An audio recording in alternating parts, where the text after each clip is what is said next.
It's wonderful to be here. We're Ann Robinson, Tom Abernethy, and Tim Seaman, and we don't have a name for our group, but we're all school teachers, so sometimes we call ourselves the pedagogues, but that's enough of that. These first two pieces are especially significant today. The first one is Give Thanks with a Grateful Heart. Perhaps you know it. Perhaps you've sung it in church.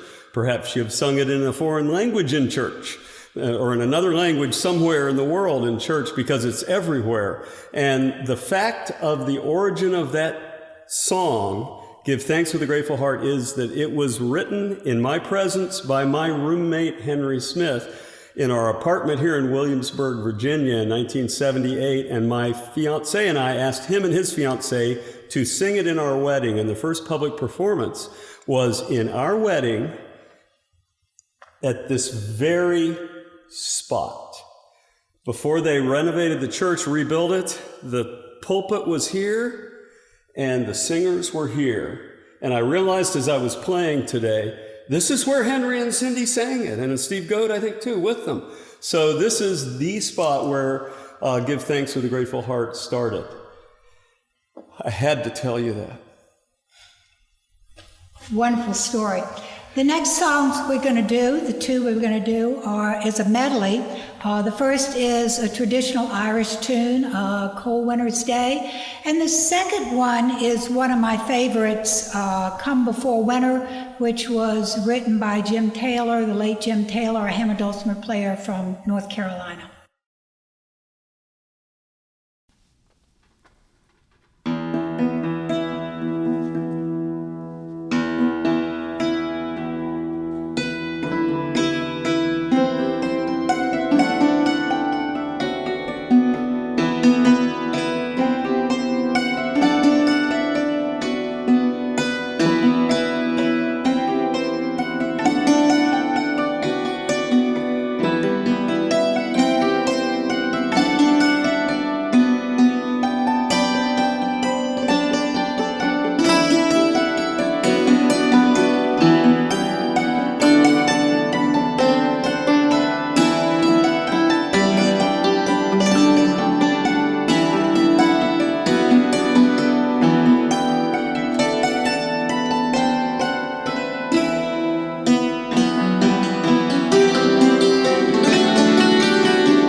Our next song is How Great Thou Art. The tune, it's rather contemporary. When we sing it, it feels like, to me, a very old song, like written in the 1500s or 1600s, but written in 1953. And the tune was written in 1953, and it started as a Swedish folk melody. And I'll let Mr. Seaman here tell you an interesting story, how it got to America. Apparently, if I have the story right, and not all my stories are perfectly right, but as it comes to me, I think, it was written by Stuart Hine in Sweden, and it was a folk melody, or he wrote it like a folk melody. Someone took it with them into Ukraine and translated into the Ukraine language, or Russian, or whatever it is, and then someone learned it there and happened to be in London when Billy Graham was there in 1955 or 6 for the big London Crusade, and they brought it to Bev Shea, and he said, "Hey, I want to sing this song." He translated it into English, and then it came to America from there. So we will now play it for you in America.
Hi, I'm Tim Seaman, and I've been playing the hammered dulcimer for 32 years now. And Tom has been playing 32 years because he saw me playing my first dulcimer when I was new to it and got excited and got one like it. And we've been friends ever since. And we've gone our own ways with our instruments. So we have our own flavors, but we're all romantics here. You can kind of tell by our approach to the music. Anne was one of my first dulcimer students many years ago, and then she went on from there. And this dulcimer of mine is a Dusty Strings D600, and it's the 8th one they made in 1999. It's likely the one that's been played the most. So it has a certain character to the wood because of all that vibration from my playing over the last 20 years. My other instruments are melodica, which is sort of like a concertina that you can blow into if you don't know how to squeeze the squeeze box. These are bamboo flutes, which are made in Virginia by Rob Yard. And he used to go into people's yards to get bamboo, so his name, Rob Yard. But anyway, then I have a silver flute, Gemeinhardt 3 SSB, standard concert flute, and a travel cajon, which is one of those big box drums you sit on, squashed down small enough that you can carry it around and play it.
Thank you for joining with us on this medley of very long hammered dulcimer pieces. The first one was a Greek Christmas piece, St. Basil's Hymn, followed by an original of mine called Paintbrush Canyon that commemorates a hike that my wife Ro and I took in 2004, high in the mountains of the Grand Tetons in Wyoming, USA, in case you're in another part of the world. And it was in October. It was just glorious high country with the snow-capped granite peaks and moose on the trail and everything like that. And we also call that Hope from on High. And then we finished out the set with a Scots-Irish tune that I believe was discovered by Rafe Vaughan Williams in the early 20th century, at least that he discovered it then. Maybe it was people had known it before that in the British Isles more. And he used it as King's Fold in his Anglican hymnal that he put together, and a lot of you might know it as that, Star of the County Down.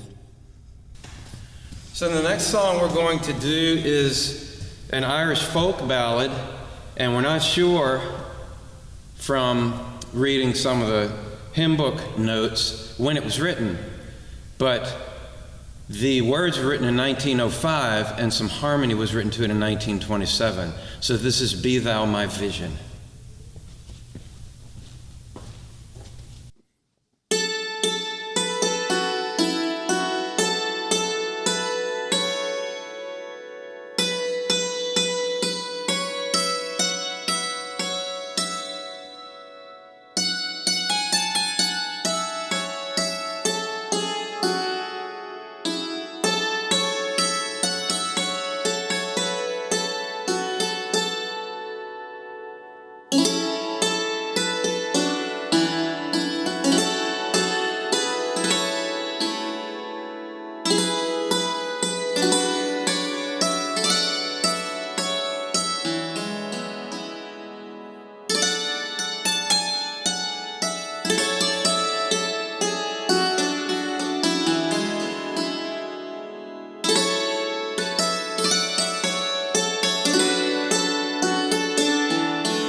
The next song we're going to do is a song that I learned from Rick Keithy, a piano player up in Boston, and the title is Glimmerglass. And Glimmerglass is the lake up around Cooperstown, New York. I was fortunate enough to take a trip last summer. It's from my ancestors, and we were up there doing some genealogical work. It's a beautiful lake, Lake Otsego, and James Fenimore Cooper wrote about it, and they called it Glimmerglass. And if you ever get up there, it is just gorgeous. This is called Glimmerglass. followed by Cleansing Fountain that I'll play on the hammer dulcimer, my own epic version of a simple Appalachian folk hymn. There is a fountain filled with blood, drawn from Emmanuel's veins, and sinners plunge beneath that flood, lose all their guilty stains.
Thank you.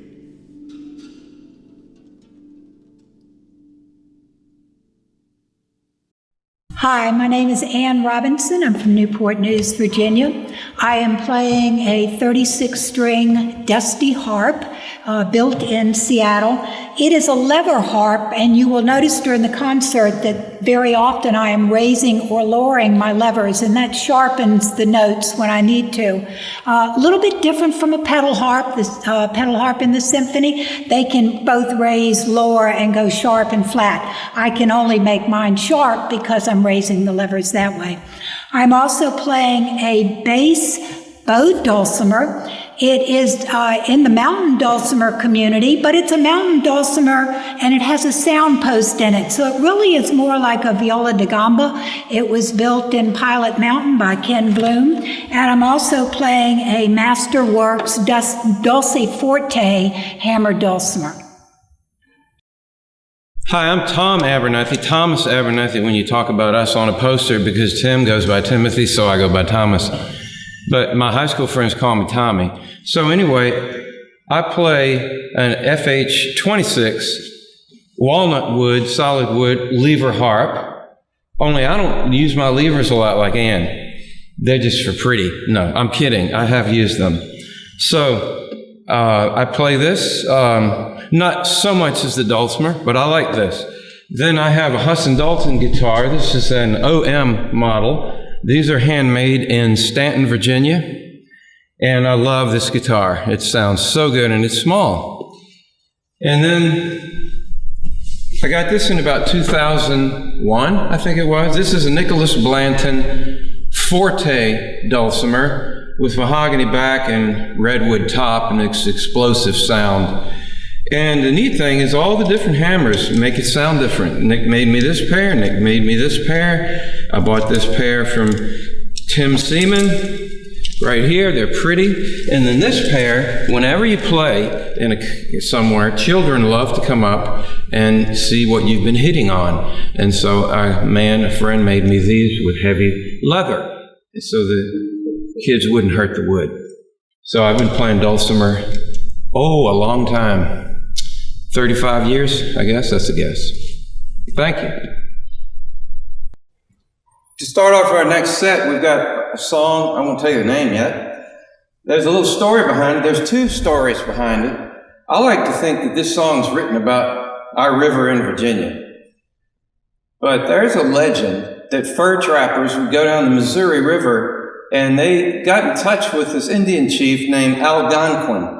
And Algonquin had a very beautiful daughter, and one of the fur trappers fell in love with his daughter. And I don't know whatever happened. I don't know if they had to say goodbye and he had to go on down the river and keep trapping. But this song, Shenandoah, is legendarily, if that's a proper word, about that story. But I prefer Timothy's story. And he's got a story for you, because I still like to claim this song for Virginia's Shenandoah River. Well, I was looking at an early American colony, or just after the colonies during the Articles of Confederation time, I think, they had maps of all the states in the United States. And every state was claiming tons of land out across the West. And so, actually, it must have been later than that. Well, I don't know. At any rate, they had the Missouri River on that map as far west as they could go, and it was in Virginia. So, in the late 1700s, the Missouri River and the Shenandoah River were both in Virginia. So our next song is Shenandoah.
The next song, we're going to do a medley, two songs that you are probably very familiar with. These are the Largos by Vivaldi and also the New World Largo by Dvorak.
Well, for our closing medley in this long set with lots and lots of hammer dulcimer and some other instruments, we're going to play just some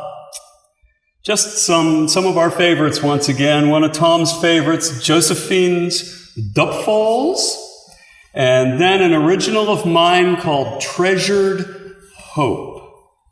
And we've had Hope from on High and Treasured Hope are the two of my originals that I've included today, and they happen to have the word hope together. And then after that, I think I'm going to go ahead and finish with African American church type version of Amazing Grace, the Appalachian folk hymn.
Thank you. Have a wonderful evening. Thank you for attending the Open Door Concert. We hope you enjoyed it and will join us at our next concert on November 15th. At this time, I'd like to invite you to join our online reception. Click the reception button below the video or return to mywpc.org/concerts to join the reception, where you'll be able to meet our musicians, Tim, Tom, and Ann, as well as each other. We hope to see you there.